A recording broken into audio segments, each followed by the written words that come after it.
Hello everyone, welcome to my channel Dikshita fun club.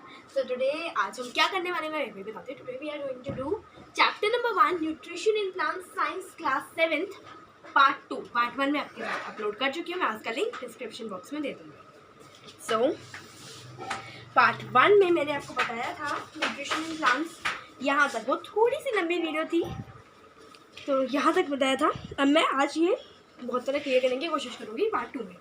So let's start.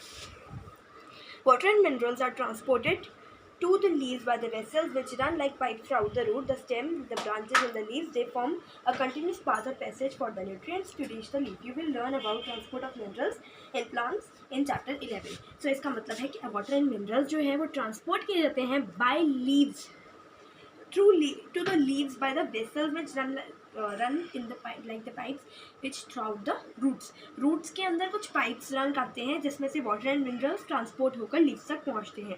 और ये continuous path होता है या पैसेज होता है जो कि leaves तक न्यूट्रिशंस पहुंचाता है एंड इसके बारे में आप ज़्यादा पढ़ेंगे चैप्टर 11 में।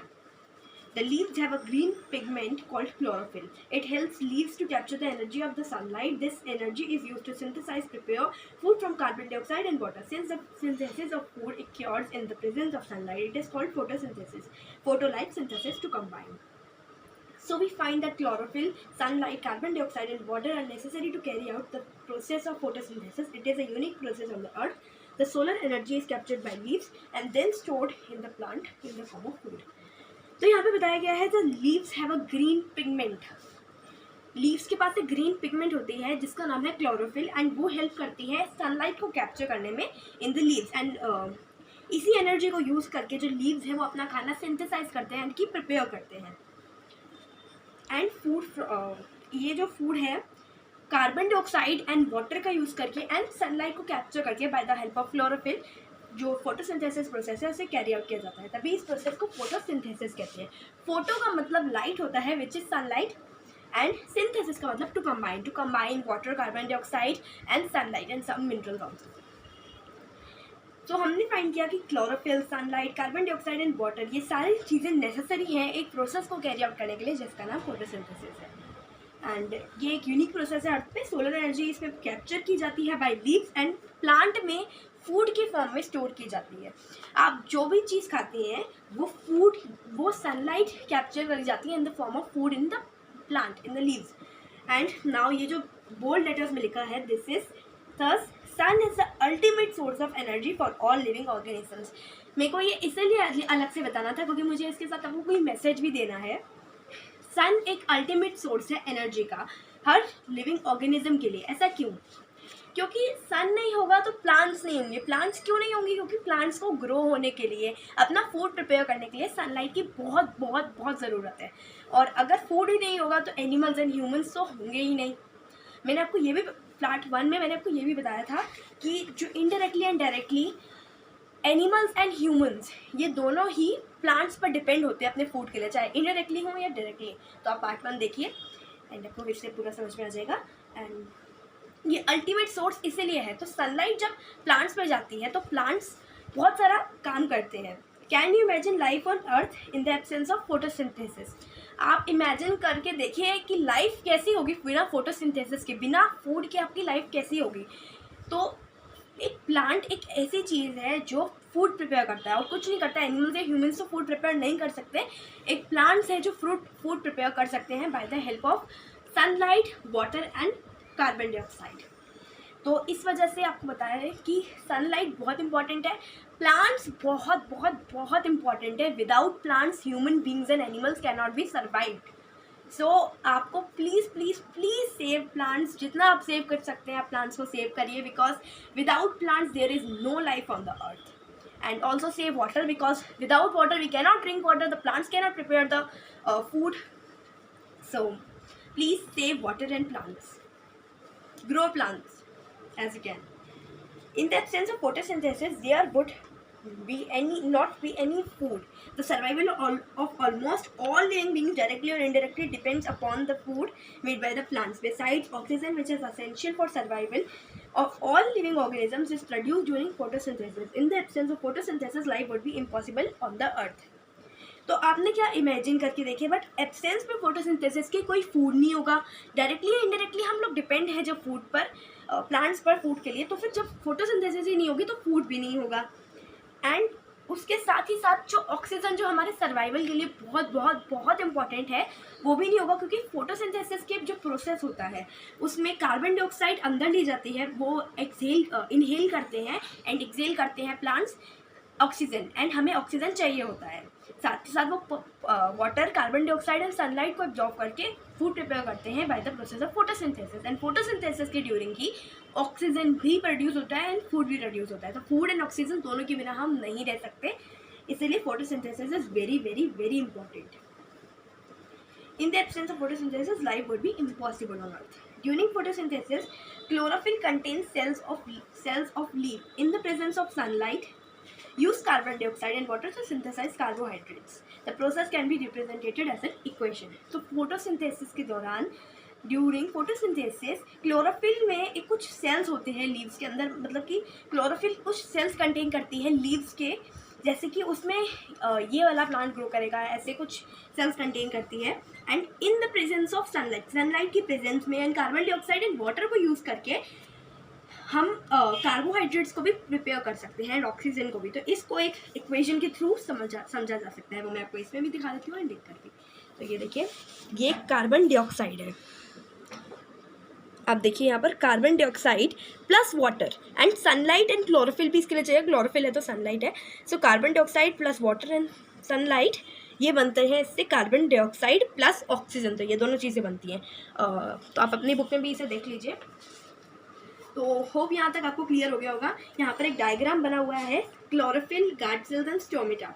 तो यहाँ पर ये क्लोरोफिल है, ये क्लोरोफिल है, ये गार्ड सेल्स है, ये स्टोमेटा है, ये एक सेक्शन है लीफ का, this is a leaf and stomata की ओपनिंग ये है एंड ये स्टोमेटा है एंड ये गार्ड सेल्स है जो इसके आपको दिख रहे होंगे sales.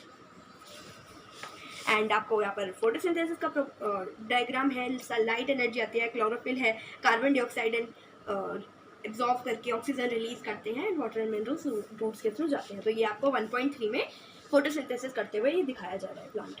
During the process oxygen is released, the carbohydrates ultimately get converted into starch. The presence of starch in leaves indicate the occurrence of photosynthesis.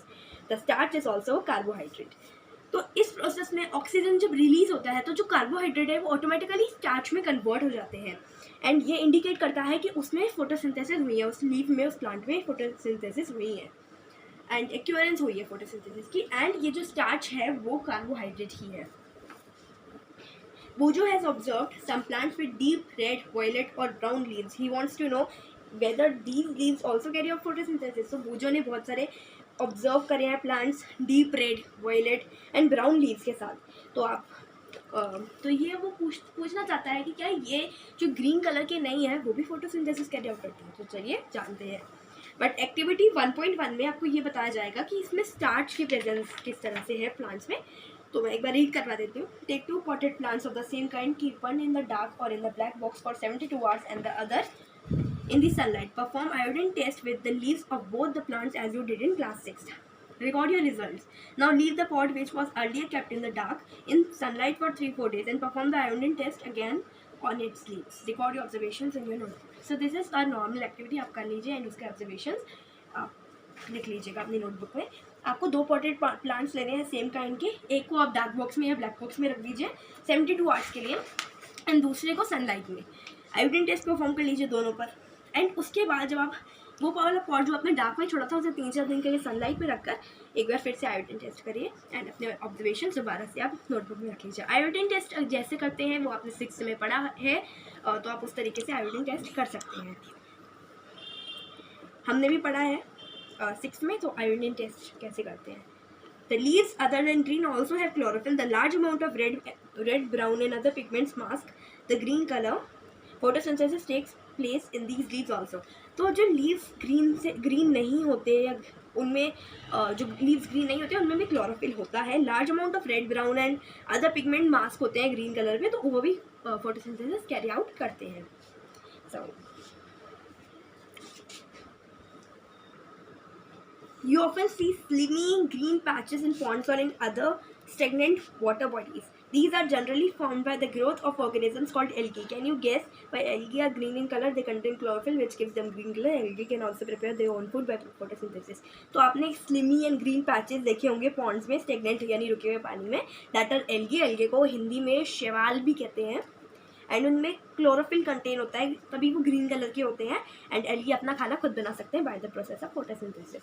Next है synthesis of plant food other than carbohydrates. तो अभी अपने carbohydrates का पढ़ा, आगे और भी nutrients का पढ़ते हैं. You have just learn that plant synthesize carbohydrates through the process of photosynthesis. This carbohydrates are made of carbon, hydrogen and oxygen. These are used to synthesize other components of food such as proteins and fats. But proteins are nitrogenous substances which contain nitrogen. From where do the plants obtain nitrogen? Recall that nitrogen is present in the air in abundant gases.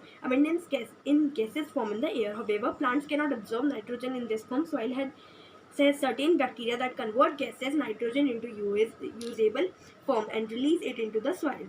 These soluble forms are absorbed by the plant along with water. Also, you might have seen farmers adding fertilizers rich in nitrogen to the soil. In this way, the plant fulfill their requirements of nitrogen along with the other constituents. Plants can then synthesize the components of food other than carbohydrates such as proteins and fats. So, आपने अभी पढ़ा कि plants जो हैं वो synthesise करते हैं अपना कार्बोहाइड्रेट ड्यूरिंग फोटोसिंथेसिस. एंड उसमें जो कार्बोहाइड्रेट्स हैं वो कार्बन, हाइड्रोजन एंड ऑक्सीजन से बनते हैं कार्बोहाइड्रेट्स. एंड बाकी और भी न्यूट्रिएंट्स बनते हैं जैसे carbohydrates and proteins and fats. तो प्रोटीन्स नाइट्रोजियस सब्सटेंसेस से बनते हैं. और नाइट्रोजन आता कहाँ से है? रिकॉल करते हैं कि नाइट्रोजन जो है वो एबंडेंस गैसेस में प्रेजेंट होता है एयर में, बट प्लांट्स उसे उस फॉर्म में एब्जॉर्ब नहीं कर पाते. सॉइल में कुछ बैक्टीरियाज होते हैं जो गैसेस को कन्वर्ट कर देते हैं इनटू नाइट्रोजन एंड उसे सॉइल में रिलीज कर देते हैं. देन वो प्लांट्स को ऑब्जॉर्व कर लेते हैं सॉल्यूबल फॉर्म में. प्लांट्स वाटर के साथ ही उन मिनरल्स को, यानी वो जो नाइट्रोजियस गैसेज है, नाइट्रोजन गैसेज है, उसे ऑब्जॉर्व कर लेते हैं. एंड इस तरह से वो अपने अंदर नाइट्रोजन की कमी नहीं होने देते, रिक्वायरमेंट्स अपनी पूरी करते हैं. और इस तरीके से वो प्लांट्स अपनी रिक्वायरमेंट्स फुलफिल करते हैं. एंड आपने देखा होगा कि फार्मर्स भी फर्टिलाइजर्स डालते हैं. वो फर्टिलाइजर्स नाइट्रोजन में रिच होते हैं जो कि खास करके प्रोटीन्स में यूज़ होते हैं. एंड प्लांट्स अपना खाना खुद प्रिपेयर कर सकते हैं. Plants can synthesize components of food. Plants और भी ज़्यादा components of food synthesize prepare कर सकते हैं. कार्बोहाइड्रेट्स, प्रोटीन्स एंड फैट से भी ज़्यादा और भी न्यूट्रिएंट्स प्रिपेयर कर सकते हैं. यहाँ तक अभी हम इतना ही करते हैं. पार्ट 3 आप ज़रूर देखिएगा, मैं जल्दी उसकी वीडियो अपलोड करूँगी. एंड तब तक के लिए please like, share, comment and subscribe to my channel and stay home, stay safe. Bye bye.